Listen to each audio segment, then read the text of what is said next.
ನಮ್ಮ ದೇಶದೊಳಗೆ ಶಾಲೆಗಳು ಕಡಿಮೆ ಇರಲಿಲ್ಲ. ತಮಗೆ ಆಶ್ಚರ್ಯ ಅನ್ನಿಸ್ಬೋದು, ಗಾಂಧೀಜಿಯವರ ಶಿಷ್ಯರೊಬ್ಬರಿದ್ರು, ಧರಂಪಾಲ್ಜಿ ಅಂತ.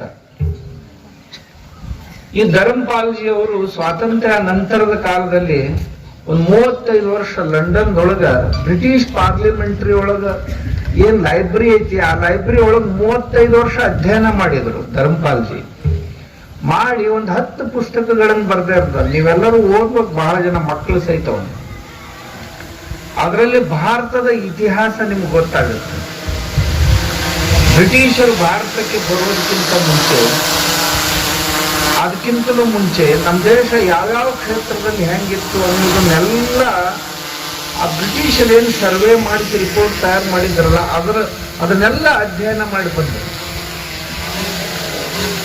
ಮೆಕಾಲೆ ಭಾರತಕ್ಕೆ 1836 ಸುಮಾರಿಗೆ ಬಂದಿದ್ದಾರೆ. ಅವ ಬರೋಕ್ಕಿಂತ ಮುಂಚೆ ಭಾರತ ಎಷ್ಟು ಚಂದ ಇತ್ತು. ಮೆಕಾಲೆನ್ ಕಳಿಸೋಕ್ಕಿಂತ ಮುಂಚೆನ ಅವರು ಇಲ್ಲಿಯ 4 ಜನ ಗವರ್ನರ್ಗಳಿಗೆ 4 ಪ್ರಾಂತಗಳನ್ನಾಗಿ ಮಾಡಿದ್ರು ಆಡಳಿತಕ್ಕೆ. ಒಂದು ಮಡ್ರಾಸ್ ಪ್ರಾಂತ, ಒಂದು ಮುಂಬೈ ಪ್ರಾಂತ, ಒಂದು ದಿಲ್ಲಿ ಪ್ರಾಂತ, ಒಂದು ಬಂಗಾಳ ಪ್ರಾಂತ, ಕಲ್ಕತ್ತಾ. ಆ 4 ಗವರ್ನರ್ಗಳು ಕೂಡ ಒಂದು ರಿಪೋರ್ಟ್ ತಯಾರು ಮಾಡಿದ್ರು, ಭಾರತದಲ್ಲಿ ಶಿಕ್ಷಣ ಪದ್ಧತಿ ಹೆಂಗಿತ್ತು ಅನ್ನೋದು. ಅವ್ರ ಆ ರಿಪೋರ್ಟ್ನೊಳಗೆ ಹೇಳ್ತಾರ, ಸುಮಾರು 7 ಲಕ್ಷಕ್ಕಿಂತಲೂ ಅಧಿಕ ಹಳ್ಳಿಗಳಿವೆ ಇಲ್ಲಿ. ಶಿಕ್ಷಣ ಎಷ್ಟು ಅದ್ಭುತ ಐತೆ ಅಂದ್ರ, ಇವರಂಗ ಶಿಕ್ಷಣ ಎಲ್ಲಿ ಐತಿ ಅಂತ ಉದಾಹರಣೆ ಕೊಡ್ಬೇಕಂದ್ರೆ ನಮಗೆ ಜಗತ್ನ್ಯಾಗ ಯಾವ ನಗರಗಳು ಕಾಣಿಸ್ತಾ ಇಲ್ಲ. ದಕ್ಷಿಣ ಭಾರತದಲ್ಲಿ 94ರಷ್ಟು, ಉತ್ತರ ಭಾರತದಲ್ಲಿ 92ರಷ್ಟು ಸಾಕ್ಷರತೆ ಇದೆ ಅಂತ ರಿಪೋರ್ಟ್ ಮಾಡಿದ್ದಾರೆ. ಬ್ರಿಟಿಷರು ತಯಾರು ಮಾಡಿದ್, ನಮ್ದಲ್ಲ. ಲಾಫಿಂಗ್ ಟ್ರೀ ಅಂತ ಒಂದು ಪುಸ್ತಕ ನೋಡ್ರಿ. ಆಮ್ಯಾಗ ಬರೀತಾರ ಅದ್ರೊಳಗ,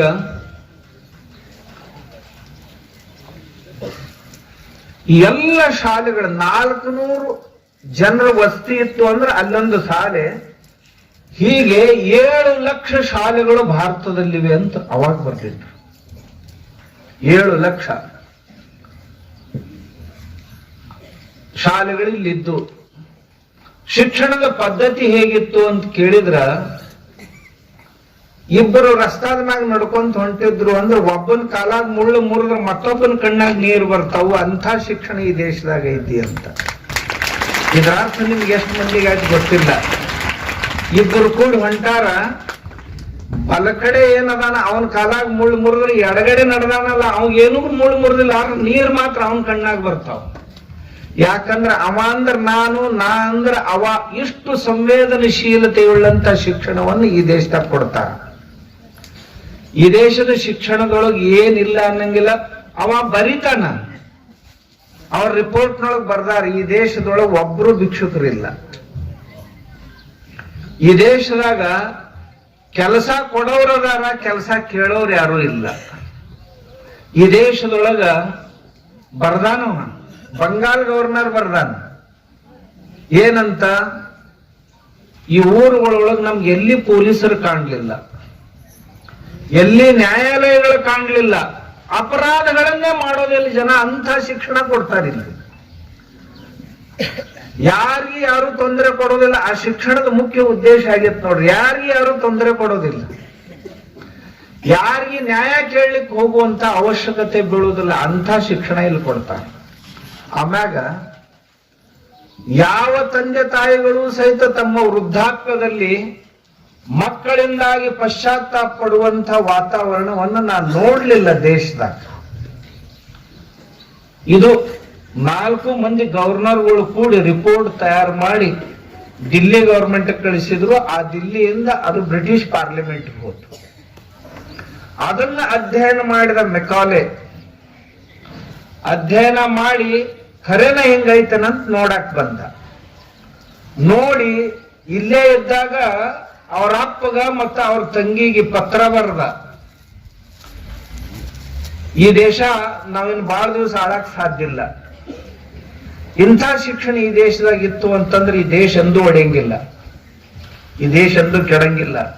ಅದಕ್ಕೆ ನಾವು ಮೊದಲನೇದಾಗಿ ಏನಾದ್ರೂ ಮಾಡ್ಬೇಕಾಗಿದ್ರ ಈ ದೇಶದ ಶಿಕ್ಷಣ ಪದ್ಧತಿಯನ್ನ ಖಂಡಿತಗೊಳಿಸ್ಬೇಕು. ಹಾಳು ಮಾಡಬೇಕು ಅಂತ ಏನ್ ಮಾಡಬೇಕು ಅಂತ ಸರ್ಕಾರದವರು ಅವನು ಕೇಳಿದ್ರು. ಅವ ಹೇಳಿದ, ಈಗಿರುವಂತ ಗುರುಕುಲಗಳಂತ ಏನದಾವ ಶಾಲೆಗಳು, ಇವೆಲ್ಲ ಕಾನೂನು ಬಾಹಿರ ಶಾಲೆಗಳು ಅಂತ ಡಿಕ್ಲೇರ್ ಮಾಡಿಬಿಡ್ರಿ, ಇವನ್ನ ನಡೆಸುವುದು ರಾಜದ್ರೋಹ ಅಂತ ಡಿಕ್ಲೇರ್ ಮಾಡಿಬಿಡ್ರಿ. 1838 ಇಡೀ ದೇಶದ 7 ಲಕ್ಷ ಶಾಲೆಗಳನ್ನು ಬ್ರಿಟಿಷರು ಒಂದೇ ದಿವಸ ಬಂದ್ ಮಾಡಿಬಿಡ್ತಾರೆ.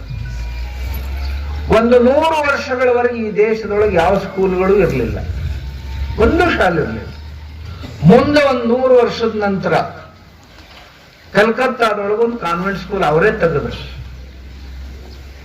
ಆ ನಂತರದಲ್ಲಿ ಅಲ್ಲೊಂದು ಸ್ಕೂಲ್ಗಳು ತಕ್ಕೊಂತ ಮುಂದೆ ಗುಡಿ ಗುಂಡಾರದಾಗ ಸಾಲಿನ, ಯಾಕಂದ್ರೆ 100 ವರ್ಷ ಕತ್ತಲದಾಗ ಇತ್ತು ದೇಶ ಪೂರ. ಈ ಶಿಕ್ಷಣ ಪದ್ಧತಿ ಹಾಳು ಮಾಡಲಿಲ್ಲ ಅಂತಂದ್ರ ನಾವಿಲ್ಲಿ ಬದುಕುದಿಲ್ಲ. ಯಾಕಂದ್ರೆ ನಮ್ಮ ಶಿಕ್ಷಣದೊಳಗೆ ಏನ್ ಕಲಿಸ್ತಿದ್ರು ಅಂದ್ರ, ಶಾಲೆಗೆ ಹೋಗು ಹುಡುಗರಿಗೆ ಏನ್ ಕಲಿಸ್ತಿದ್ರು ಅಂದ್ರ, ಓದಾಕ ಬರ್ಯಾಕಂತ್ರು 100ಕ್ಕೆ 100 ಬರ್ತಿತ್ತು ಎಲ್ಲರಿಗೆ. ನಮ್ಮ ಗುರುಕುಲಗಳಲ್ಲಿ ಶಾಲೆಗಳಲ್ಲಿ ಏನ್ ಕಲಿಸ್ತಿದ್ರು ಅಂದ್ರ, ಆ ಹುಡುಗಿಗೆ ಏನೇನು ಬರ್ತೈತಿ ಅಂತ ಕೇಳೋದಕ್ಕಿಂತಲೂ ಏನು ಬರುದಿಲ್ಲ ಅಂತ ಅದನ್ನ ಕೇಳೋದು ಬಹಳ ಸೂಕ್ತ ಅನಿಸ್ತೈತಿ. ಅಷ್ಟೆಲ್ಲ ಕಲಿಸ್ತಿದ್ರು. ಯುದ್ಧ ಕಲೆಗಳನ್ನು ಕಲಿಸ್ತಿದ್ರು ಪ್ರತಿಯೊಬ್ಬರಿಗೆ, ಮಾರ್ಷಲ್ ಆರ್ಟ್ಸ್, ಪ್ರತಿಯೊಬ್ಬರಿಗೆ ಕಸಬುಗಳನ್ನು ಕಲಿಸ್ತಿದ್ರು. ಅವನ ಜೀವನಕ್ಕೆ ಬೇಕಾಗುವಂತ ಯಾವ್ಯಾವ ಕೆಲಸಗಳದಾವ ಅವೆಲ್ಲ ಕೆಲಸ ಮಾಡಕ್ ಹುಡುಗರು ಶಾಲ್ಯಾಗ ಕಲಿಸ್ತಿದ್ರು.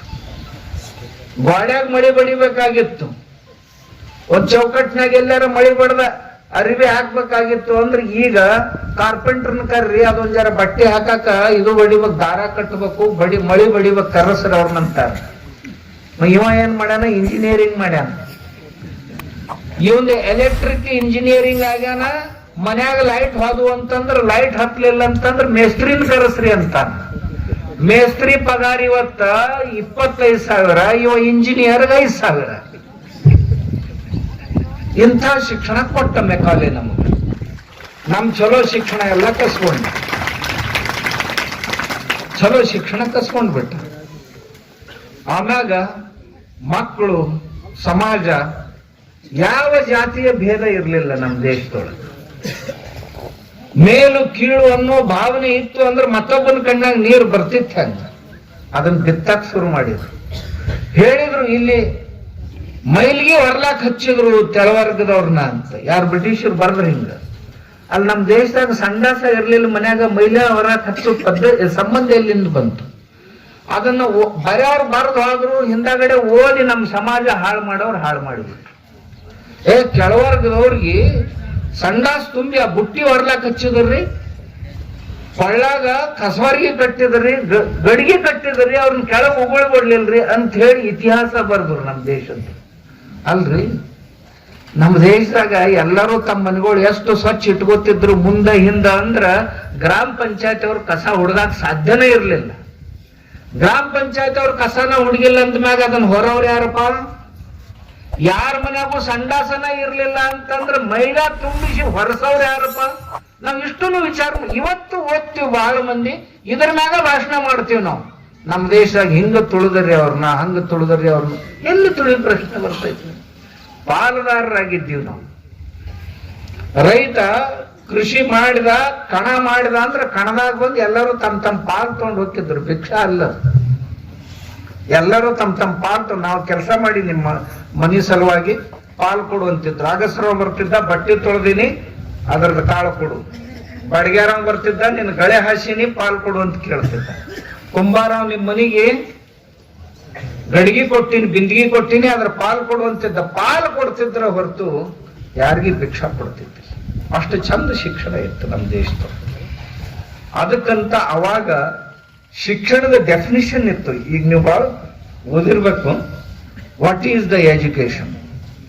ಶಿಕ್ಷಣ ಅಂದ್ರೆ ಏನಪ್ಪ? ಶರೀರವನ್ನ ಶ್ರಮದ ಕಡೆಗೆ, ಹುಡುಗರು ಕೇಳ್ಬೇಕಿದನ್ನು, ನೀವೇನು ಓದ್ತಿರಲ್ಲ ಶಿಕ್ಷಣ, ಈ ಶಿಕ್ಷಣ ಅಂದ್ರೆ ಏನಪ್ಪ? ಶರೀರವನ್ನ ಶ್ರಮದ ಕಡೆಗೆ, ಬುದ್ಧಿಯನ್ನ ಜ್ಞಾನದ ಕಡೆಗೆ, ಮನಸ್ಸನ್ನ ಶ್ರದ್ಧೆಯ ಕಡೆಗೆ ಯಾವುದು ಕರೆದುಕೊಂಡು ಹೋಗುತ್ತದೆಯೋ ಅದಕ್ಕೆ ಶಿಕ್ಷಣ ಎಂದು ಕರೆಯುತ್ತಾರೆ. ತಿಳಿತ ನಿಮಗೆ? ಶರೀರ ಎದರ ಸಲುವಾಗಿಪ್ಪ? ಶ್ರಮದ ಸಲುವಾಗಿ. ಯಾವುದು ಶರೀರವನ್ನ ಶ್ರಮದ ಕಡೆ ಕರ್ಕೊಂಡು ಹೋಗ್ತೈತಿ. ಪುಕ್ಕಟಪ್ಪು ನಾವು ಎಂದೂ ಸುಶಿಕ್ಷಿತ ಅಲ್ಲ ಅಂತ ಡೆಫಿನೇಷನ್ ನಮ್ದು. ಯಾವ ಕುಂತ್ಕೊಂಡು ಜಡಿಬೇಕಂತಾನಲ್ಲ, ಕೆಲಸ ಮಾಡ್ಲಾರ್ದ, ದೈಹಿಕ ಶ್ರಮ ಪಡ್ಲಾರ್ದ ಜಡಿಬೇಕಂತಾನಲ್ಲ, ಅವ ಸುಶಿಕ್ಷಿತ ಅಲ್ಲ. ಎಷ್ಟು ಶ್ರಮ ಪಟ್ರು ಅಂದ್ರೆ ನಿಮ್ಗೆ ಗೊತ್ತೈತೆ. ಅಬ್ದುಲ್ ಕಲಾಂರಿದ್ರು. ಅಬ್ದುಲ್ ಕಲಾಂರಿಗೆ ಒಂದ್ ದಿವಸ ಅವ್ರ ಗುರುಗಳಾದಂತ ಬ್ರಹ್ಮದತ್ತರು ಬೆಂಗಳೂರೊಳಗ DRDOದೊಳಗ ಕೆಲಸ ಮಾಡುವ ಹೊತ್ನ್ಯಾಗ ಅದರ ಸಂಚಾಲಕರಾದಂತ ಡೈರೆಕ್ಟರ್ ಆದಂತ ಬ್ರಹ್ಮದತ್ತರು ಈ ಸೈಂಟಿಸ್ಟ್ ಆಗಿರುವಂತ ಚೀಫ್ ಸೈಂಟಿಸ್ಟ್ ಆಗಿರುವಂತ